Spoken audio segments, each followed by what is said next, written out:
नमस्कार शेतकरी मित्रांनो. तर मित्रांनो, आज तुम्हाला सांगणार आहे दातावरून शेळ्याचं वय कशा पद्धतीने ओळखावं. तर शेवटपर्यंत व्हिडिओ नक्कीच बघा मित्रांनो. ही जे बघताय मित्रांनो तुम्ही, तर ही आहे 10 महिन्याच्या खालीच पाट आहे मित्रांनो. तर आदात पाट म्हणतात याला. तर आदात मित्रांनो, याचे सुद्धा दुधाचे दात याने पाळलेले नाहीत अजून.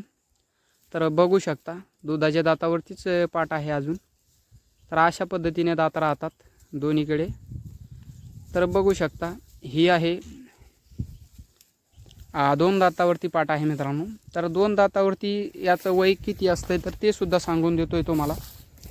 तर 2 दातावरती याचं वय 11 ते 12 महिन्याच्या दरम्यान 2 दात शेळी ही करते मित्रांनो. आणि 4 दात आपल्याजवळ तुम्हाला दाखवायला नाही, म्हणून 4 दाताची सुद्धा तुम्हाला माहिती सांगतोय. 4 दात शेळी 18 ते 20 महिन्यामध्ये करतात. कंप्लीट 4 दात होतात मित्रांनो 18 ते 20 महिन्यामध्ये. तर ह्या शेळीचे तुम्हाला 2 दात दाखवतोय.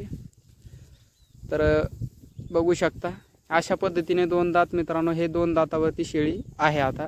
आणि याच्यात शेजारी 2 दात अशा पद्धतीने मोठाले आले तर 4 दातावरती शेळी ती असते मित्रांनो. आणि ही जी शेळी बघताय मित्रांनो, तर ही शेळी संपूर्ण 6 दातावरती आलेली आता, कंप्लीट 6 दातावरती. तर संपूर्ण 6 दातावरतीच बॅच आहे आपल्याजवळ आणि ही त्या बॅचमधली एक आहे.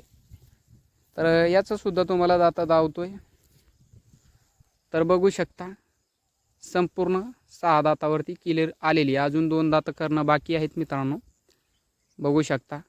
तर याचा वय मित्रांनो 28 ते 30 महिन्याच्या दरम्यान ही पाट आहे. तर अशा पद्धतीने अंदाजे आपण वय दातावरून काढू शकतो शेळ्यांचा.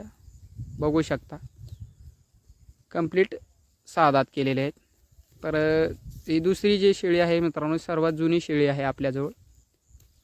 तर ह्या शेळीचं सुद्धा तुम्हाला सांगतोय. तर ही शेळी मित्रांनो सर्वात जुनी शेळी आपल्याजवळची, स्टार्टिंगची शेळी आहेत आपल्याजवळची. तर याचं सुद्धा तुम्हाला वय सांगतोय. तर ही शेळी कंप्लीट आता 8 दातावरती आहे.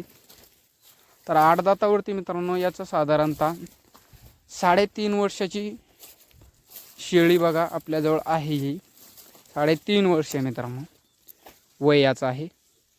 तर अशा पद्धतीने तुम्हाला जर शेळी पालनामध्ये शेळ्या खरेदी करायच्या असेल तर अशा पद्धतीने तुम्हाला दाताचा जर अनुभव येत नसेल मित्रांनो, तर साधारण 2 दात आणि 4 दात आणि आदात अशा पाटी तुम्ही खरेदी करा. कसा वाटला व्हिडिओ नक्कीच कमेंटमध्ये सांगा.